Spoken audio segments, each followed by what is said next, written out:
Ça va? Super. Alors la question a l'air triviale, hein. Est-ce que ça va? Très très anodin, c'est une question qu'en moyenne on pose plusieurs fois par jour, sauf si vraiment on est une très mauvaise personne. Faut vraiment pas être poli quoi, genre bonjour, ça va? Ouais. Enfin, je sais pas, il y a un contrat social quoi, ça va? Ça va, moi aussi. Donc oui, la question a l'air triviale, elle ne l'est pas du tout. Est-ce que ça va? La question n'est pas triviale. Parce qu'on est tous plus ou moins disponibles au savoir et à la nouveauté. Il y a de très très nombreuses variables qui rentrent en compte. Notre morale à un instant T, nos avis préconçus sur ce qu'on s'apprête à apprendre, bien entendu notre héritage socio-culturel, nos obstacles, nos problèmes, nos envies, etc. Parce qu'en fait, là, je m'apprête à vous parler du travail que je fais, qui est le boulot de médiateur culturel et scientifique, comme beaucoup de personnes qui viennent au rec. C'est pour faire le chat. Elle est même pas pleine, je peux même pas m'hydrater. Donc oui, et la question qu'on va se poser aujourd'hui, qu'on va se poser tous ensemble, c'est est-ce qu'on peut parler à tout le monde? Ça, vous l'avez vu sur l'intitulé de la conférence. Et la vraie question, c'est est-ce qu'on parle vraiment très très bien à tout le monde? Et c'est la question qu'on va se poser. Il y a beaucoup de termes pour le travail que je fais, et à titre personnel, j'aime bien le terme de médiateur, parce que j'adore l'idée de produire un pont entre le savoir et les individus. Et effectivement, si l'idée de médiation dans son sens actuel tend plutôt à évoquer la bonne entente entre les individus, son sens premier peut s'appliquer à ce qui sert de lien, y compris entre les personnes et la connaissance. Le mot vulgarisateur est pas mal utilisé également. Et quant à lui, il est plutôt pas mal négativement considéré. Vulgarisateur, il y a l'idée de vulgaire. Donc en fait, ça vient du latin vulgaris, qui signifie ordinaire, qui relève de tous. Donc jadis, il était utilisé pour désigner la foule, le public, le commun, ceux qui ne sont rien, pour essayer de citer quelqu'un qui a décidé depuis un petit moment de ne plus faire son travail. Bisous Manu. En somme, voilà, je vous le disais, c'est souvent perçu comme un petit peu condescendant. Mais bon, c'est aussi oublier qu'il y a une forme de noblesse dans l'idée du peuple. Et on pense souvent que le métier de vulgarisateur, il est très vertical, qu'on vient apporter une connaissance à un public avide de savoir, qui vient, qui est disponible, qui veut connaître. Et là, on met le doigt sur la raison pour laquelle je préfère venir en présentiel face à vous, plutôt que de faire des vidéos. Parce que j'aime vraiment bien ces moments où on discute. Et même encore plus, en dehors des conférences. Venez après la conférence, par exemple, au tronche en live, qu'est-ce que vous en dites? Ça va être bien. Non, et puis même, venez après, venez nous poser des questions, quand on part au bar tous ensemble. Venez, questionnez-nous, on est ravis de pouvoir faire ça, et c'est beaucoup moins vertical. On va revenir là-dessus aussi. Enfin, en tout état de cause, là, tout ce dont je viens de parler, c'était sacrément verbeux, non? Juste, à titre indicatif, on va faire un petit jeu. Et c'est là que je suis content, par contre, que vous soyez très très nombreux. On va faire un petit jeu. Vous allez lever la main quand je mentionnerai votre dernier diplôme obtenu. Voilà. L'idée, c'est pas de juger. Bien au contraire, vous allez comprendre. Ici, qui a comme dernier diplôme obtenu un doctorat? C'est pas mal. Un master? Une licence? Un bac? Même pas le bac? Est-ce que vous vous rendez compte, ça n'arrive jamais? On a eu une blinde de personnes au niveau du master et après de moins en moins de personnes. Alors que 31% des 55-65 ans n'ont pas le bac. 13% des 25-34 ans n'ont pas le bac. C'est énorme et ça ne correspond pas du tout à ce qu'on vient de voir à l'instant. Et ça montre quelque chose. On a un niveau d'études assez élevé. Je l'ai écrit ici, je vous le dis. Je vous le dis, je suis en train de lire mes feuilles, je ne triche pas. Je m'attendais à ce que le niveau d'études soit plutôt élevé. Il y a une forme de discipline à se dire, je rentre chez moi, le soir, qu'est-ce que je fais? Je vais sur YouTube et je me mets une vidéo de science. Je vais aller écouter un vulgarisateur parler péniblement après 2 jours de travail non-stop au rec avant un tronchant live et putain, il est fatigué. Il y a une discipline à mettre en place pour ça. C'est pas tout le monde qui va le faire. Et ça s'entraîne. Et là, j'aimerais bien qu'on revienne tous ensemble sur ce qui est, à mon avis, l'un des plus grands échecs d'Alexandre Astier. Ne me frappez pas tout de suite. Vous pouvez rester. Je vais être gentil avec lui. Dans l'ensemble, il a fait des trucs pas trop mal. C'est un musicien pas trop dégueulasse. Enfin, ça va. Dans une émission de Morandini, et je suis sûr qu'il y en a déjà parmi vous qui sait de quoi je m'apprête à parler, le comédien, mélodramaturge, musicien, monarque, médiéviste Melon taille la télé-réalité en affirmant sa tristesse de voir mise en scène, je cite, la médiocrité, et son regret de ne pas voir sur les grandes chaînes, aux heures de grande écoute, des esprits brillants, des personnes qui nous donnent envie de nous dépasser. Et à la remarque, bah oui, mais on n'a pas forcément envie de se prendre la tête chaque soir. En plus d'un sourire narquois et hautain, il commente « Ne confondons pas essayer de voir quelque chose de brillant et se prendre la tête. » Alors je pense que là-dessus, tous autant que nous sommes ici, on est d'accord. Mais il faut bien se rendre compte d'une chose là. C'est le week-end. On a tous collectivement fait le choix de se réunir dans un lieu de culture. On montre bien que cette fameuse discipline, a priori, nous tous, on l'a. Et ça fait une énorme différence. On s'est habitué à ce genre de choses. On a travaillé notre patience. À titre de comparaison, moi je vous le dis, face à un match de foot, je m'emmerde, je me fais chier. Et je vois bien que ces personnes, qu'énormément de collègues, que certaines personnes parmi vous, que d'une certaine manière, peut-être moi à une certaine époque, pourraient considérer comme des arriérés, d'avides consommateurs de télé-réalité, mais en fait, toutes ces personnes-là, elles ont accès à des subtilités sur le jeu, sur le football, que personnellement, je ne soupçonne pas. Elles peuvent rester des heures face à un match, comme je peux rester des heures face à une conférence. Dans ces stades où se massent des milliers de personnes, se vivent des instants collectifs formidables, des moments de connivence avec les autres qui n'ont rien, absolument rien, à envier au regard entendu qu'on se jette ici, les uns et les autres, quand on capte une référence un petit peu plus obscure que les autres. Ce moment où on est très très fier. Ça, c'est aussi vécu dans les stades. Il y a des tas et des tas de formes de culture, il y a des tas et des tas de formes d'intelligence. Parce que là, il n'est pas question d'intelligence, mais bel et bien d'habitude, d'une culture à appréhender. Et pour m'éviter injures et patates dans la gueule à la sortie, je le répète, Astier, c'est un artiste exceptionnel. Ne me faites pas dire ce que je n'ai pas dit, c'est un homme d'une grande intelligence. Mais pour moi, là, à cette émission de Morandini, il a commis une énorme faute, un énorme mépris de classe. Et je parle bien sûr pas de classe économique, mais je rappelle que pour Bourdieu, il existe 3 formes d'élite. Économique, certes, mais également symbolique, l'élite des célébrités, des influenceurs, et ici, en l'occurrence, intellectuelle. Astier, il a commis l'impair de mépriser, de ne pas essayer de comprendre son prochain, et il a parlé du haut de son attitude intellectuelle, de sa classe dominante, de ses, j'ose le mot, privilèges. Et même là où l'on parle d'intellect, rappelons qu'il est question d'une forme valorisée par la société d'intelligence. Vous parlez du football avant, c'est très très mal vu le football. Enfin, c'est très mal vu. D'un point de vue intellectuel, on ne visualise pas ça comme quelque chose d'éminemment intelligent, d'éminemment cultivé. Mais je ne sais pas vous, personnellement, lâché à la campagne, au milieu des vaches, parmi des travailleuses et travailleurs de la terre qui savent traire un animal comme moi, je sais accorder une guitare, c'est qui aurait l'air d'un épais? J'aurais l'air complètement teuteux dans cet environnement-là. Et là, on va rembobiner parce que je vous ai cité Bourdieu. Ça fait super sérieux. Ça fait très très sérieux. Mais qu'est-ce que c'est verbeux, encore une fois? Et je me permets de le faire parce que je pars du principe qu'aux rencontres de l'esprit critique viennent des gens qui ne seront pas refroidis par de telles références. Et là, je peux me tromper. Il y a peut-être des personnes ici pour qui une référence à Bourdieu, c'est pas du tout excitant, c'est pas du tout intéressant. Et je pense pas non plus aux personnes qui vont voir le replay, ces malheureuses personnes qui vont me voir galérer parce que je suis à un niveau de fatigue éminemment élevé. Je pense peut-être pas à ces personnes pour qui Bourdieu, ça va pas du tout être une référence intéressante. Du coup, est-ce que j'ai bien fait mon taf?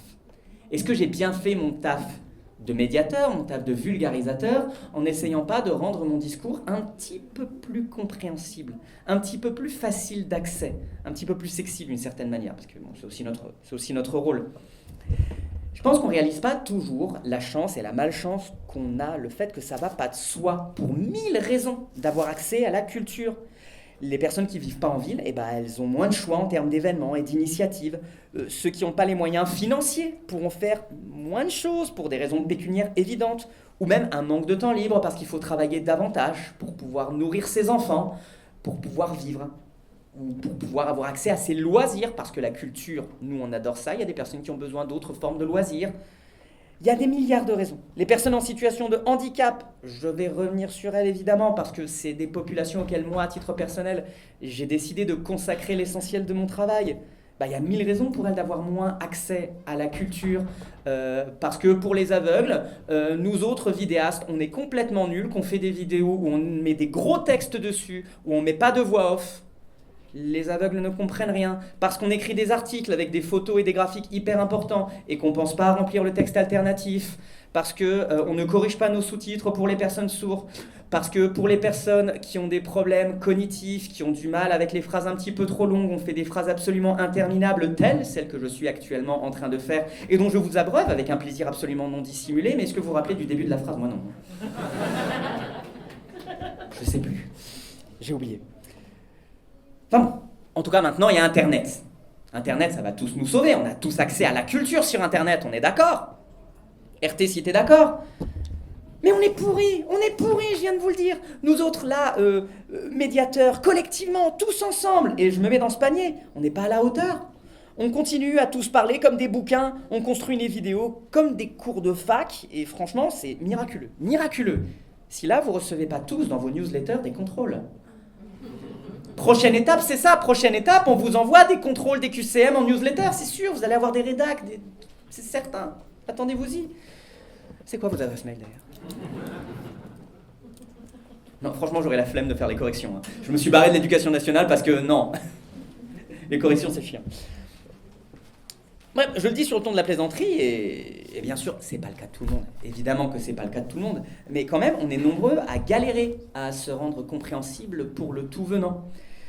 Et voilà, je vous l'ai dit, depuis quelques années, je me spécialise dans la médiation auprès des publics en situation de handicap, donc la cécité, la surdité, je bosse beaucoup en langue des signes française. Et ça, c'est une autre problématique importante, parce que tout ce dont j'ai parlé, c'est absolument décuplé pour les populations qui n'ont pas accès aux mêmes choses que les autres, pour des raisons sensorielles, pour des raisons physiques, pour des raisons cognitives. Il y a... Et alors là-dessus, on se sentait très mal. Un événement auquel j'ai participé il y a 2 ou 3 ans, une personne en fauteuil roulant, gros fauteuil roulant, vous savez, il y a plusieurs modèles de fauteuil roulant. Là, c'était le fauteuil roulant tout automatisé, très lourd. Cette personne voulait venir à une conférence. On l'a foutu dans le monte-charge parce qu'il n'y avait pas d'ascenseur. Déjà, se faire mettre dans un monte-charge, c'est tellement dégradant. La personne déjà se sentait pas bien. Le monte-charge est tombé en panne. 3 heures dans le monte-charge, pendant que tout le monde était en train de s'enjailler, à regarder des conférences, à vivre sa meilleure vie, parce que le lieu n'était pas aux normes. C'est absolument terrible. On s'est tous sentis très mal. Et il faut y penser. Il faut y penser. Alors, bon, évidemment, il y a le problème que l'accessibilité, ça coûte cher. Remettre un bâtiment aux normes, ça coûte cher. Embaucher des interprètes en langue des signes, ça coûte cher. Ça coûte cher, c'est l'enfer, je vous jure. L'interprétariat en langue des signes pour une conférence, c'est plus de 100 balles. Faut payer le droit à l'image si on veut le diffuser sur Internet après. Légalement, enfin c'est dans les chartres, les interprètes doivent s'enchaîner. On n'embauche pas un interprète pour 1 heure, on en embauche 2. Donc c'est-à-dire qu'il faut payer 2 personnes, 2 droits à l'image. C'est extrêmement cher, c'est très difficile. On essaye de le faire, et énorme remerciement à Willy du REC qui a organisé déjà pour le REC il y a 2 ans un événement où il avait invité des interprètes. Ça lui a coûté de l'argent, mais il l'a fait parce que je lui ai cassé les couilles pendant des mois, je vous jure, j'étais insupportable. Non, il a accepté directement. Willy a toujours été très au taquet sur les questions d'accessibilité. Je veux bien qu'on l'applaudisse tous ensemble là maintenant. Merci Willy. Comme ça, pendant que vous applaudissez, je fais une micro-sieste. Et je reviens. Enfin bon, je continue. Et après, on va passer sur un temps de discussion. Parce que là, si je suis en train de lire, c'est que là, c'est très organisé, très suivi. Et après, je voudrais qu'on échange. Mais je vais revenir dessus après. Quoi qu'il en soit, par rapport à tout ce que je vous ai dit, là je pense que le métier de vulgarisateur, le métier de médiateur, et là-dessus on est tous plus ou moins d'accord dans la profession, il se résume à une chose essentielle, c'est savoir se mettre à la place de l'autre. Ne pas mépriser son intelligence, quelle que soit sa forme. Encore une fois, il existe vraiment des tas et des tas et des tas de formes d'intelligence. Moi vraiment quand je suis allé tout à l'heure à l'espace jeunesse au REC, quand je disais mes trucs ça allait, mais des fois il y a des enfants qui arrivaient et qui essayaient de faire des trucs d'enfants, je savais pas faire. Moi je comprends pas, je sais pas. Voilà, ils arrivaient. Ils arrivent, ils sont à quelques centimètres de moi, ils ont les bras écartés comme ça, qu'est-ce que je fais? Je comprends pas, je ne sais pas. Et donc des tas et des tas et des tas de formes d'intelligence. Et c'est hyper important d'essayer aussi de pas trop gonfler la sienne. Il faut savoir faire preuve d'un petit peu d'humilité. L'humilité, c'est absolument fondamental quand on essaye d'apporter des connaissances. Et qu'est-ce qu'on n'est pas bon dans l'éducation à ce niveau-là? Alors là, je parle des médiateurs, des vulgarisateurs. Nous, on a plus ou moins fait le choix d'aller sur le terrain du populaire. On n'est pas face à des classes. Mais qu'est-ce que, pour avoir passé le CAPES, pour avoir fait une thèse, qu'est-ce qu'à l'université, qu'est-ce qu'au CAPES, on nous explique qu'on est meilleur que les élèves? On nous explique qu'il faut faire preuve d'autorité, on nous explique qu'on est dans une situation dans laquelle on est au-dessus. Mais quel échec pour moi! Quel échec en termes de pédagogie d'enseigner à des personnes qui vont devoir par la suite aller vers les autres, aller dans des initiatives d'éducation. Quel échec de leur dire vous valez mieux que les autres et de leur faire croire que ne pas savoir c'est une honte. Je crois que je le dis chaque année au REG, à un moment ou à un autre, c'est extrêmement important de savoir dire « je ne sais pas ». Et je suis extrêmement reconnaissant à mes amis de l'éducation nationale, à mes amis profs, à mes amis docteurs, à mes amis directeurs de recherche. Je leur suis énormément reconnaissant lorsqu'ils me disent qu'ils mettent un point d'honneur à un moment ou à un autre de leur premier cours, de trouver un moment pour dire aux élèves « écoutez ça, je ne le sais pas ». Juste pour expliquer à leurs élèves que voilà, je suis là pour vous dire des choses, pour vous enseigner des choses. Lorsque je vous dis que je sais, a priori, c'est que je le sais. Je vous l'ai dit de manière plus ou moins détournée, à ce moment-là, en vous avouant quelque chose que je ne savais pas. Parce qu'il y a quelque chose qui n'est jamais dit dans un « je ne sais pas » et qui est extrêmement puissant, c'est « je ne sais pas ». En tout cas, là, maintenant, tout de suite, je ne sais pas. Par contre, quand je te dis que je sais, c'est qu'a priori, tu peux me faire confiance.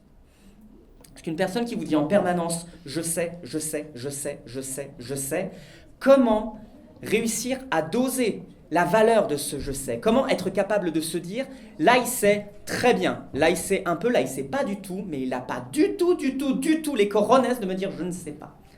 C'est hyper important. Alors, par rapport à ça, voilà, et là, on arrive sur la fin. Soyons clairs sur une chose, il n'y a pas de honte à se savoir connaissant d'un domaine, assez savant pour vulgariser. Parce que là, je suis presque en train de shamer les positions des gens qui savent, les positions des professeurs, tout ça. Ce n'est pas du tout la question. D'ailleurs, je pense que pour enseigner, si on veut avoir un minimum de déontologie, un minimum d'honnêteté, de professionnalisme, il faut se dire « ok, ça, je le sais ». Ce n'est pas du tout vaniteux de se dire, par exemple, j'enseigne la puériculture, je connais la puériculture, évidemment. Déontologiquement, ce ne serait pas faire preuve d'humilité pour un professeur de dire, bon oui, enfin je pense que je sais. Non, non.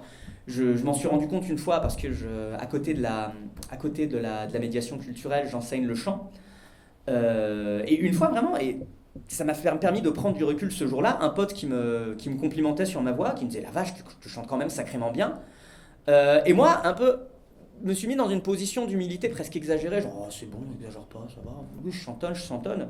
Et là il m'a dit non mais t'enseignes le chant, évidemment que tu sais chanter, presque en me disant si tu ne savais pas chanter, ce serait inacceptable que tu prétendes enseigner cette discipline. Et là je me dis mais putain mais oui, c'est de l'humilité déplacée d'une certaine manière. Oui, si j'estime que je suis suffisamment compétent pour enseigner le chant, a priori je m'en sors pas trop mal. Donc voilà, c'est pas du tout la question. En tout cas, là où je voulais en venir, c'est que des fois, il faut un petit peu redescendre. Voilà, avec la tronche en biais. Venez au tronche en live. Je vous ai dit qu'il y avait un tronche en live. Venez. La tronche en live, alors. C'est bien, je gagne du temps. Avec la tronche en live, si vous êtes un petit peu habitué de l'émission, il y a un concept dont on aime beaucoup parler. C'est le concept d'Umwelt. L'Umwelt, c'est le monde intérieur. Et en gros, il s'agit de la manière dont on se représente notre environnement, basé sur les informations dont on dispose. nos sens, nos vécus, nos croyances, etc. Par exemple, un animal qui est capable d'entendre des ultrasons ne va pas du tout percevoir le monde de la même manière que nous. Un animal qui est aveugle ne va pas du tout percevoir le monde de la même manière que nous. On reconstitue un environnement immensément complexe à la lumière des informations dont on dispose. Et il n'y a pas deux personnes ici qui ont exactement les mêmes informations. Une personne qui se situe de ce côté de la pièce et qu'elle serait capable de dire combien de boucles d'oreilles je porte de ce côté-là. Quand on connaît, ça va, a priori. D'ici l'an prochain, je m'en fais un nouveau. Vraiment. Vraiment. Et vice-versa. Vous voyez, on a tous un point de vue. C'est extrêmement important à prendre en compte. Et on revient sur cette idée de point de vue, sur cette idée qu'il faut avoir quand on est médiateur, sur qu'est-ce que l'autre il sait, à quoi il a accès, comment puis-je, à partir de ce qu'il sait, à partir de ce à quoi il a accès, lui apporter des choses supplémentaires. Et du coup, voilà. Un bon vulgarisateur, est-ce que ça n'est pas quelqu'un qui essaye de comprendre l'autre ? Eh bien oui, je vous ai dit, on ne va pas y passer 4 heures. De toute façon, je ne vais pas vous demander de choses là maintenant tout de suite, hein, vous recevrez tout ça dans les newsletters. Quoi qu'il en soit, dans cette idée de transversalité, je vous l'ai dit tout à l'heure, ce dont j'ai envie, c'est qu'on commence par un petit quelque chose ensemble. J'aimerais bien, mais à main levée, et je vais venir vous passer le micro, ou sauf si on a un autre micro qui circule. On n'a pas d'autre micro, ce sera celui-ci. A priori, je ne suis pas malade. On ne va pas se transmettre des choses. J'aimerais bien que vous me transmettiez un petit peu votre vécu. Qu'est-ce qui vous a amené, que ce soit si vous êtes praticien, c'est très intéressant si vous êtes praticien, si vous êtes professeur, si vous êtes dans l'éducation populaire ou pas, qu'est-ce qui vous y a amené ? Et si vous n'êtes pas dans la médiation, si vous êtes consommateur, et a priori ici, vous êtes là, vous êtes face à moi, on est tous consommateurs de culture, qu'est-ce qui vous y a amené ? En un mot commençant, qu'est-ce que vous foutez là ? Est-ce qu'il y a des gens qui ont envie de s'exprimer ? En règle, de façon générale, ou à cette conférence ? Alors, pas forcément à cette conférence-là, parce que vous pourrez me caresser dans le sens du poil après. Je veux dire, j'adore qu'on me fasse des compliments. Hein. Je veux dire, je suis là, en plus je suis artiste, donc évidemment j'ai un melon énorme. La seule raison pour laquelle j'aime pas Astier, c'est que je suis jaloux, évidemment. Non, rien à voir. Non, qu'est-ce que vous faites au REC ? Qu'est-ce qui vous a amené à la médiation culturelle ? Et alors après, oui, si ça vous paraît pertinent, qu'est-ce que vous faites ici dans cette conférence-là ? Évidemment. Mais déjà, qu'est-ce qui vous a amené à la médiation ? Est-ce que c'était des questionnements ? Est-ce que vous avez eu des profs particulièrement motivés qui vous ont amené à ça ? Alors si vous n'osez pas, moi je peux vous raconter. Je peux... Allez ! C'est Miss Pauline, c'est la mal biaisée, elle est vachement bien. C'est plus facile quand c'est la copine qui commence. Alors moi je suis... Dans le micro. Alors, Ah oui. Le micro, normalement, je gère pas trop mal.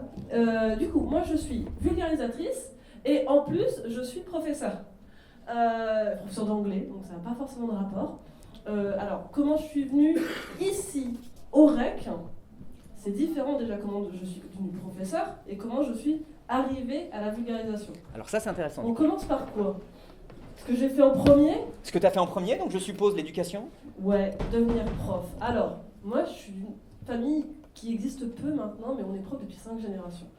Donc, en gros, j'avais ça dans le sang. Globalement, c'était quelque chose qui était un peu inné. Et vous savez quoi ? La première chose que je dis aux gens quand je dis que je suis prof, c'est que je ne le ferai pas toute ma vie. Parce que ça a changé. J'adore mon métier, vraiment, j'adore ça. J'adore la relation que j'ai à mes élèves. J'adore transmettre mon savoir. J'adore travailler sur la culture et plein de choses. J'adore leur apprendre des choses et j'adore apprendre d'eux. C'est ce que j'ai dit à mon oral de concours, littéralement, que moi, j'arrive face à mes élèves. Le je sais pas, je le dis 4 fois par cours minimum. Et même sur des questions d'anglais, hein. Ne serait-ce que lorsque on me demande d'écrire un mot et que je me souviens plus la double consonne, si elle est en français ou en anglais, à carotte. Hein. C'est tout bête, hein. Mais le mot carotte, c'est un mot qui m'emmerde. Ensuite, comment je suis arrivée à la vulgarisation ? Je vais vous citer une de mes professeurs de français en fac. Oui, parce que j'étais obligée d'avoir des cours de français, parce qu'il paraît qu'on est extrêmement mauvais en français à la fac d'anglais, donc on est obligé d'apprendre le français, qui nous a dit, quand on aime lire, on a envie d'écrire. Quand on aime regarder des films, on a envie de réaliser des films. Et moi, ce qui s'est passé, c'est que je suis arrivée par hasard dans la vulgarisation à la regarder. Je suis devenue amie avec les gens, parce que je suis bavarde, je suis très très bavarde. Donc forcément, je suis devenue pote avec ce gars, voilà. Et au bout d'un moment, j'ai commencé à écrire des articles. Et au bout d'un moment, écrire des articles, ça ne me suffisait pas. J'ai voulu passer au médium de YouTube. Donc je suis arrivée comme ça par hasard parce que j'avais envie de parler à mon tour. Et ensuite, comment je suis arrivée au REC? Et pour une raison toute simple, vous avez peut-être marqué, mais on n'est pas beaucoup de femmes en fait. Et donc moi, on est venu me chercher en mode, t'es une femme, tu parles de trucs intéressants, tu viens. Oui, mais moi, je ne suis pas légitime, je ne connais pas, je ne suis pas une experte. Alors en plus, j'ai fait la main sur le master, théoriquement, moi j'ai qu'une maîtrise, j'ai même pas le diplôme de master parce que j'ai pas validé mon mémoire. Ça n'existe plus. Ouais, mais je t'emmerde, j'ai le diplôme quand même. Donc voilà, et je suis arrivée, je ne suis pas légitime. On m'a dit non, mais tu viens en fait. Et au fur et à mesure, je me suis rendu compte que si je suis là, c'est parce qu'en fait, je suis l'une des seules qui parle de mon sujet. Alors mon sujet à moi, c'est globalement tout ce qui est autour du féminisme et des luttes sociales. Et je suis la seule à accepter de venir en parler. Parce que, l'air de rien, quand on est dans un milieu masculin, la vulgarisation c'est un milieu masculin, ça fait peur quand on est une femme. Et puis, on a parlé des diplômes, mais regardez-vous entre vous. Qui n'est pas blanc ici? Voilà, on a littéralement, ça tient sur les doigts d'une main. C'est un autre problème qu'on a, on a un manque de représentation. On est tous plus ou moins surdiplômés. On est tous de moins en moins, mais on a beaucoup d'hommes qui sont là, et on a extrêmement peu de personnes racistes, de personnes issues de l'immigration. Et c'est un regard qui nous manque. Et je pense que quelque chose qu'il faut travailler, c'est le « je sais pas », et aussi le fait que je ne peux pas voir à travers les yeux de l'autre. Une femme ne va pas voir la vie, va pas vivre sa vie comme un homme, et une personne racisée ne va pas la vivre comme une personne blanche. Moi, je suis blanche, je ne peux pas savoir ce que c'est d'être une femme noire. Je ne peux pas savoir ce qu'elle vit au quotidien. Donc j'aimerais énormément qu'il y ait des femmes, c'est sûr forcément des femmes noires qui viennent, mais aussi des hommes noirs, ou de n'importe quelle origine, qui viennent parler de ces sujets-là, parce qu'on n'a personne qui en parle. Ça fait la 5e année, on n'arrive pas à avoir des gens qui en parlent. Mais il y a forcément la peur, quand on est la première personne qui vient, c'est dur. Moi, je me souviens, la première année, honnêtement, on était quoi? On était 2, plus il y avait des spécialistes femmes, mais on était 2 vulgarisatrices. On était 2, on est toujours là, toutes les 2. La preuve que c'est pas si mal. Et on oublie quelque chose dont on n'a pas forcément parlé, de pourquoi on est autant des surdiplômés, pourquoi on est autant des hommes. Je vais prêcher pour une paroisse, mais quand on est seul avec des enfants, et puis ça répondra aussi à Monsieur Astier avec ses 7 gosses, je ne sais pas si c'est lui qui s'en occupe, mais moi personnellement, avec 2 gosses à la maison, le soir j'ai beaucoup de mal à me balancer une conférence de 2 heures. Voilà. Je dis ça comme ça, mais charge mentale, Alexandre, occupe-toi de tes gosses avant d'en parler. Voilà. Et puis essaie de sortir avec une gamine qui a à peu près ton âge, parce que là elle est plus jeune que moi, sa femme. Bon. Largement plus jeune que moi. Bon, bref, ça c'était mon exemple. Ah, il fait des trucs très bien, je l'aime beaucoup, ne me tapez pas. J'aime beaucoup Kaamelott et tout ça, mais voilà. Donc, il y a une charge mentale, il y a beaucoup de choses qui pèsent. Moi, je suis là parce que j'adore venir là. Il y a les copains qui sont là, alors je viens, voilà. Et puis parce que je suis la seule à parler de mon sujet. Donc, globalement, je suis la seule à parler de mon sujet et à accepter de venir. Ce qui est très différent. Donc, voilà. Maintenant, vous avez le droit de parler à ma place, je suis très bavarde. Eh bien, trop bien, on a quelqu'un de plus. Et merci infiniment. Merci. Faut pas hésiter à venir. Alors oui, sauf si vous ne voulez pas apparaître à l'image et que vous voulez juste vous exprimer avec votre voix, il n'y a pas de problème. Vous voulez que je vous amène le micro? Il va pas aller jusqu'au fond, le fil. Le fil va pas aller jusqu'au fond. Alors on peut être hors cadre. On peut être hors cadre. Et oui, tu as dit quelque chose qui était fondamental, et je suis très content que tu sois venu l'exprimer, parce que j'ai pas arrêté de parler du fait de se mettre à la place de l'autre. Ça commence par le fait de l'écouter. Il y a une expression qui est très très utilisée dans les luttes anti-validistes, c'est « nothing about us without us ». Et c'est aussi utilisé dans les luttes antiracistes. C'est « rien au sujet de nous sans nous ». Vous n'avez pas idée du nombre d'influenceurs qui ont appris 3-4 langues des signes, qui ont appris A2 de langue des signes et qui commencent à vouloir donner des cours de langue des signes sur les réseaux sociaux. C'est un truc dans la population sourde, ça rend tout le monde dingue. C'est de l'appropriation culturelle, ni plus ni moins. Et effectivement, on manque de personnes racisées, merci beaucoup de l'avoir mentionné. On manque de femmes, merci beaucoup de l'avoir mentionné. Et l'air de rien, t'es grande gueule et ça fait plaisir, mais du coup t'as osé venir t'exprimer. Il y a plein de femmes qui n'osent pas venir s'exprimer. On essaye dans la tronche en live. On essaye d'inviter des femmes, on essaye vraiment, dès qu'on a des sujets à compétences égales, on prend systématiquement une femme, parce qu'il faut le mettre en avant, il faut que les petites filles voient plein de femmes s'exprimer, pour avoir un petit peu plus envie et se disent « Ok, c'est pour moi ». On invite vraiment des femmes à compétences égales quand on peut. Sauf qu'en fait, il y en a peu qui osent venir. Il y a énormément de femmes qui n'osent pas venir parce que le harcèlement, parce que souvent la charge mentale, parce que des fois elles ont des gosses et que oh là là, il faut se déplacer ou il faut prendre toute une soirée, c'est compliqué. Il y a des milliards de raisons, des tas et des tas et des tas de très très bonnes raisons. Et du coup, ça fait qu'on a peu de représentation. On est en retard. Et donc, merci d'être venu parler en premier et je suis très très content de pouvoir passer la parole à la suivante. Merci.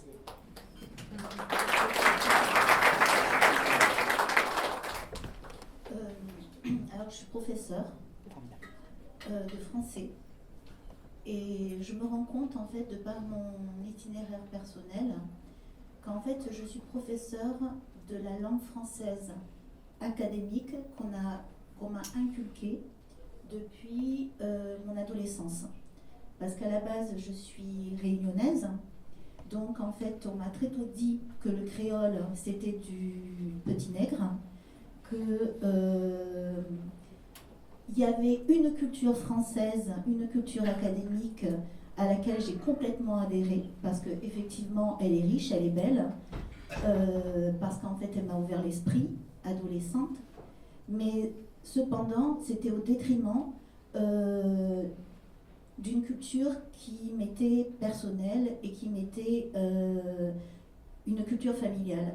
Une culture en fait à laquelle finalement, en tant que colonisée, je ne pouvais pas en fait revendiquer. Et je m'en suis rendu compte progressivement, ça fait très peu de temps, parce que je suis dans un collège REP, et je me rends compte que ce que j'apprends aux élèves, c'est une culture très académique, où effectivement on a un seul point de vue, c'est le point de vue académique des bons textes que tout le monde doit avoir au niveau du patrimoine culturel. Et or, en fait, les enfants que j'ai en face de moi, ils ont une culture, ils en ont plusieurs langues. Et en fait, ils ont un parcours de vie qui est extrêmement riche et à laquelle, hélas, on ne donne pas accès.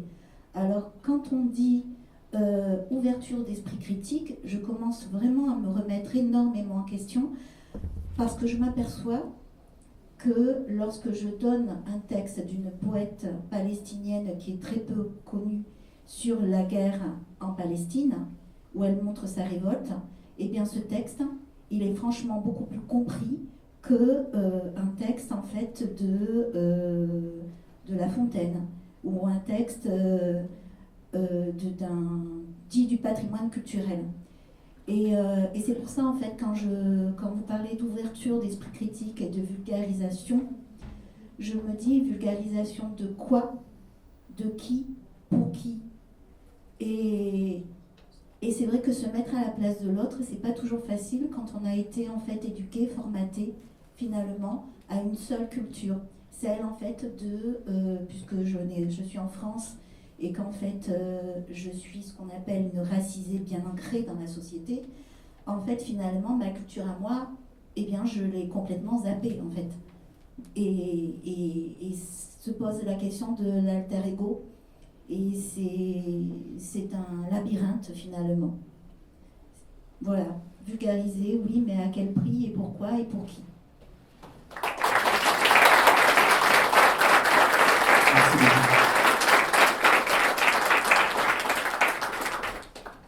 Quelqu'un d'autre qui a quelque chose à rajouter, quelque chose à dire sur son expérience? Parfait, merci beaucoup. Alors moi c'est un peu par hasard, j'ai vu un événement sur Frimec et il y avait vendredi j'assistais, c'était à Toulouse et puis samedi au muséum. Mais en fait j'ai commencé à côtoyer des religieux très diplômés, des gens qui ont fait des études brillantes, des doctorats, même quelqu'un qui a fait Polytechnique. Et en fait, je commençais à avoir de plus en plus des croyances religieuses solides. Et je pensais aussi à d'autres choses comme l'astrologie, c'est quelque chose que je croyais vraiment. Et je me disais que voilà, j'avais l'impression de m'enfermer dans un cocon, dans des cases. Et je me suis dit, voilà, si ça se trouve, tout ça, c'est juste des choses, un château de cartes qui pourrait s'effondrer si je me confrontais vraiment à la réalité, de remettre plus en question toutes les choses que je croyais en fait. Et là, j'ai rencontré des gens, le livre Dieu, la contre-conquête de Thomas Durand, c'est un livre que j'ai découvert et que j'ai hâte de lire. Tout ça, ça m'a... Déjà, je crois plus en astrologie.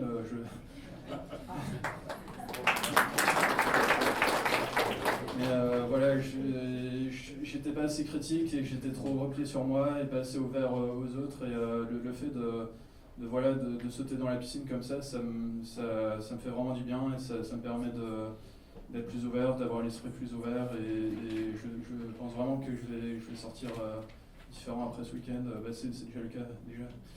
Donc voilà, je suis très content d'avoir pu participer à ce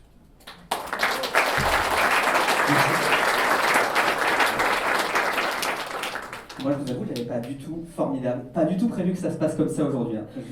C'est vraiment à la dernière minute, je me suis dit tiens, je vais plutôt partir sur ça. Moi, j'avais vraiment prévu de faire une intervention d'1 heure où j'allais parler de la réception de l'information, plus ou moins dans la continuité de ce que j'avais proposé l'an dernier pour les personnes qui étaient là, où j'avais fait une intervention pour s'interroger sur les méthodes de médiation. Et là, je suis vraiment très très heureux de la tournure que ça prend. Allez.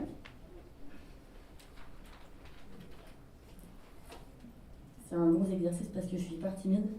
J'ai envie d'intervenir à titre de la personne qui a l'air d'avoir le moins de diplômes parmi l'assistance, c'est-à-dire que moi j'ai pas l'équivalent du bac. J'ai arrêté l'école parce que ça me faisait chier, je voyais pas en quoi ça pouvait m'être utile dans ma vie. Ça empêche pas que j'ai une grande curiosité, donc c'est plutôt le modèle de l'école qui me pas convenu. Et à un moment donné, il y a quelqu'un qui m'a mis dans les mains le cours de Richard Monvoisin sur YouTube, là, sur la DTT, qui est l'autodéfense intellectuelle. Et je me suis dit que s'il y avait des profs comme ça, si j'avais rencontré des profs comme ça, peut-être que j'aurais eu plus envie de poursuivre des études. Et ça m'a emmené à consulter, consommer de la vulgarisation.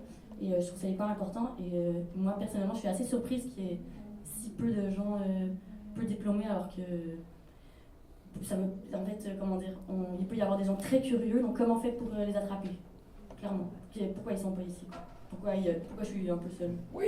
Voilà.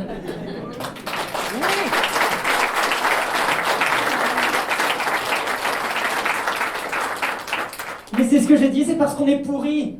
On n'est pas bon. On n'est pas bon là. J'ai l'impression des fois on a des trucs à compenser. Genre là on parle, on met que des mots qui font plus de 12 syllabes. Pourquoi on fait ça? Ça me rend dingue. Ouais. Donc oui, je suis très très content et je suis fatigué de cette corrélation que mettent beaucoup trop de personnes entre niveau d'études et intelligence. Merde. Merci pour ce que tu viens de dire, parce que oui. Je suis dans le même cas de figure, comme je dis souvent, je suis le plus con de l'Assemblée. Blague à part, c'est vrai que moi je suis cuisinier simplement, et en fait c'est vrai que je suis venu au REC parce qu'on m'a dit ouais viens, bon d'accord, on m'a dit qu'il y avait de la bière, je suis venu, tout ça. En vrai, c'est la deuxième année que je viens, et c'est vrai qu'en fait s'ouvrir à l'esprit critique c'est super intéressant, mais au-delà de ça, pour se rejoindre ce que tu disais, on est assez peu représenté au niveau des communautés en fait, hein, les ouvriers, les paysans, tout ça. Et bon, moi je viens d'une famille qui est issue du milieu agricole, et faut pas l'oublier aussi, c'est que, comme on dit chez nous, pas de pays sans paysans, quoi, voilà. Grave. Donc merci pour l'événement.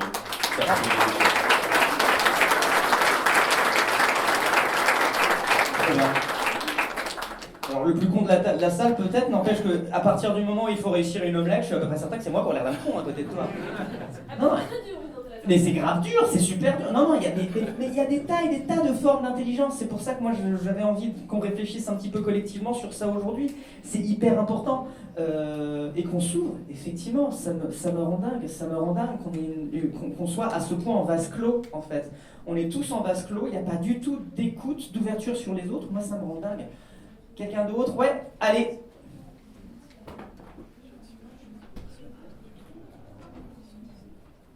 Je suis la troisième code d'affilée.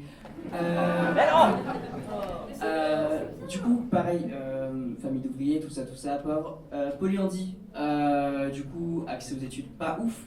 queer et tout ça, du coup, pas ouf, accès à la société en général. C'est ça.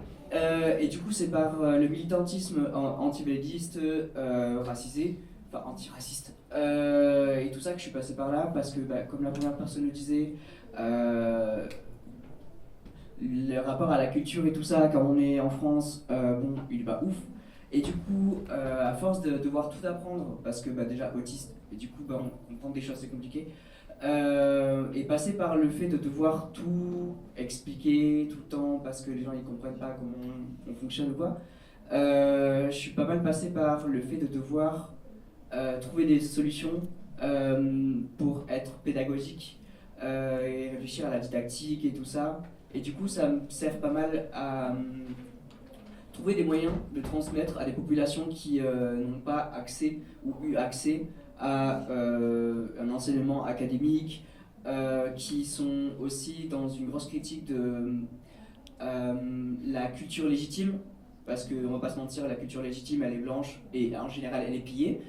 Et du coup il y a aussi toute cette question sur qu'est-ce qui doit être transmis et comment on doit le transmettre et pourquoi on devrait transmettre et faire lire du Molière et pas un texte écrit par des anciens esclaves et tout ça. Et ça pose de grosses questions sur aussi, en fait non, c'est normal qu'on ne soit pas représenté ici, parce qu'on a autre chose à foutre en général et qu'on doit survivre.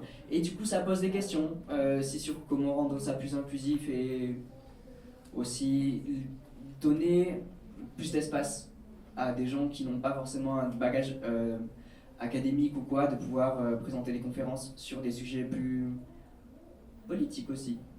Parce que c'est pas le cas forcément toujours ici. Merci beaucoup.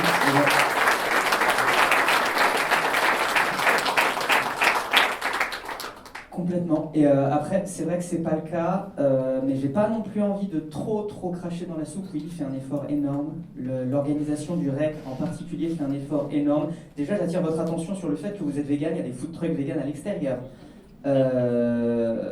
Moi, c'est pas tous les événements que j'ai faits où on pouvait avoir des nourritures véganes. Il y a un effort pour mettre les luttes antisexistes dans certains sujets, des interrogations sur le spécisme. On a l'exposition sur le spécisme qui est ici. Moi, comme je vous ai dit, il y a toujours de la part du REC eu une grosse écoute au niveau de l'inclusion des personnes en situation de handicap. C'est pas parfait, ça n'est parfait nulle part, mais je sais qu'il y a des volontés de faire mieux. Et je le dis maintenant parce que j'y pense. Je vais vous demander quelque chose des personnes qui sont intervenues. Je ne l'ai pas fait tout seul, cette intervention. N'hésitez pas à venir me voir à la fin de la conf pour me donner votre nom si vous voulez apparaître, que votre intervention puisse être nommée. Je trouverais ça hyper important. Donc si vous voulez pas, il n'y a pas de problème. Je ne force personne, mais si vous voulez que votre nom soit mentionné, vous venez, vous me le dites et on le mettra dans la description de la vidéo. Je trouve que c'est important. J'ai vu au moins 2 personnes qui voulaient s'exprimer. Je vais poser une question. Une question, ouais. En fait, je ne vais pas développer pourquoi je suis venue, parce que je ressemble à pas mal de personnes qui ont déjà parlé. Plutôt les premières, mais... Et Vled, je voulais savoir, en fait, pourquoi, dans quel but tu avais posé cette question. C'était très intéressant, mais voilà, et du coup, on a dit plein de choses qui n'étaient pas en lien avec ce à quoi j'allais m'attendre, et donc ton intention en posant la question, ça m'intéresse de savoir à quelle elle était. En fait, mon intention, elle est toute bête, c'est que je parle du regard des autres, donc j'avais pas donné que le mien. J'avais super envie. Ah, super, on a quelqu'un. Je voulais pouvoir exprimer, je voulais que d'autres personnes puissent exprimer leur opinion, qu'elles disent pourquoi elles viennent. Et puis du coup, en plus, on a eu des personnes qui ont dit ce qui leur manquait, ça c'est hyper important. Et là, je viens d'avoir une remarque que je trouve vraiment fondamentale et qui va être développée les années suivantes. Normalement, il y a au REC les REC juniors, donc qui permet de garder les gamins. Parce que, et ça c'est les personnes qui gèrent le REC Junior qui me l'ont dit, je mentionnerai ton nom si tu en as envie. C'est qu'il y a plein de gens, des mecs évidemment, qui sont venus et qui ont dit « Ah, il y avait un espace pour garder les enfants, si j'avais su, ma femme aurait pu venir. »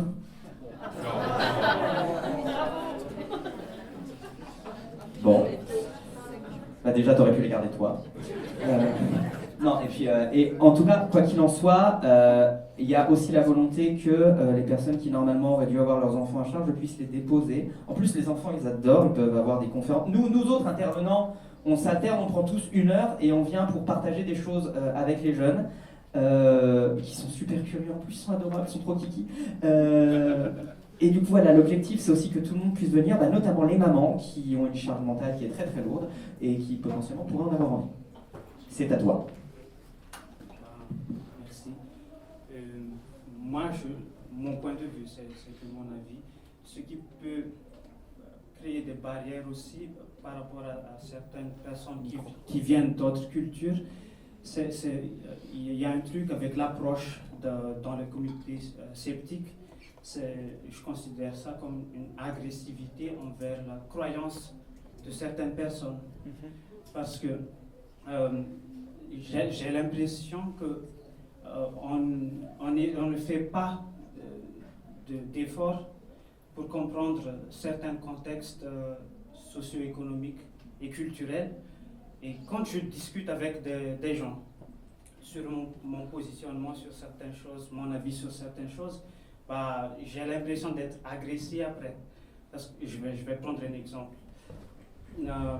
Je suis psychiatre à Madagascar. Et à Madagascar, il y a une vingtaine de psychiatres pour 30 millions d'habitants. Et une trentaine de psychologues cliniciens. Donc,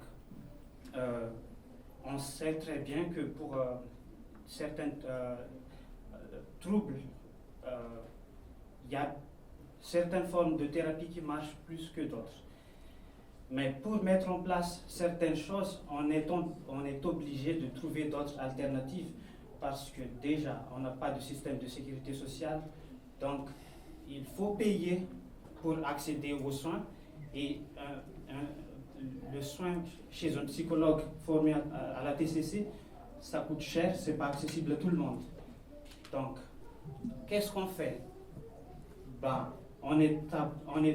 Vu qu'on a une population jeune, on est obligé, en quelque sorte, de travailler et s'appuyer sur les ressources humaines dans la communauté. Et du coup, on essaye de travailler avec certaines personnes. Et dans le contexte socio-économique et culturel fait qu'il y a beaucoup de gens qui pensent et croient que les maladies mentales ou les troubles psychiques sont dus à des mauvais esprits, des phénomènes paranormaux. Du coup, ils viennent vers les guérisseurs traditionnels parce qu'ils espèrent qu'ils seront guéris là-bas. Sauf que ça peut ne pas marcher. Il y a la théâtralisation et le discours tout autour qui fait que des fois le placebo peut soulager certaines personnes. Donc il y a une toute petite partie de la population qui peuvent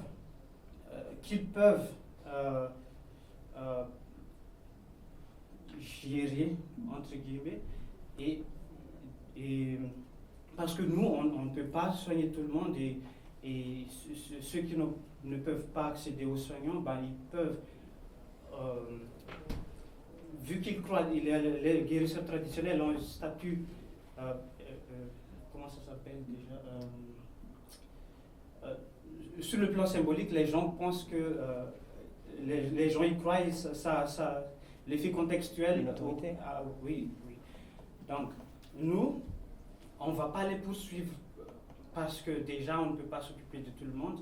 Et il y a des gens qui sont soignés par le placebo qui peuvent témoigner que ça les a soulagés. Mais malheureusement, des fois, il y a des dérives et les morts ne peuvent pas témoigner, ne peuvent pas parler. Mais n'empêche, on est obligé de dialoguer avec eux, et les sensibiliser, et les sensibiliser à les orienter s'ils trouvent qu'ils n'y arrivent pas. Et ça, ce travail de dialogue avec les guérisseurs traditionnels, quand on en parle dans le milieu sceptique, on va nous agresser. C'est comme si on valide toutes les pseudothérapies, c'est comme si c'est comme si on veut que les pseudothérapies entrent dans la médecine et que le fait de dialoguer avec des gens qui ont des proto-connaissances qui n'est pas validées par la science, vous faites partie vous êtes complice des dérives que ces gens peuvent faire. Et ça, des fois, je le sens comme une agression parce que c'est pas parce qu'on est obligé de dialoguer avec des personnes qui n'ont pas le même point de vue que nous qu'on valide tout ce qu'ils font. Et c'est la même chose avec les leaders religieux. Il y a des gens qui viennent chez eux parce que les gens croient que le diable, ils sont possédés par le diable, donc ils s'orientent vers les leaders religieux. Et si on coupe le pont avec les leaders religieux, ils seront traités qu'avec la prière. Alors que si on travaille avec les leaders religieux, et il y en a qui sont ouverts d'esprit et qui veulent travailler avec nous aussi, parce qu'eux aussi, ils sont en difficulté face à certaines violences, face à certaines agressions. Donc, il y en a qui sont ouverts d'esprit. Donc, on peut dialoguer avec eux. Forcément, dans l'État, il y aura des gens qui sont radicaux et qui pensent que les médicaments, ça ne sert à rien et qu'il n'y a que Jésus qui peut guérir. Bref, mais le fait de parler de ce contexte socio-culturel n'est pas forcément accepté et je trouve que ça peut freiner les dialogues parce que voilà.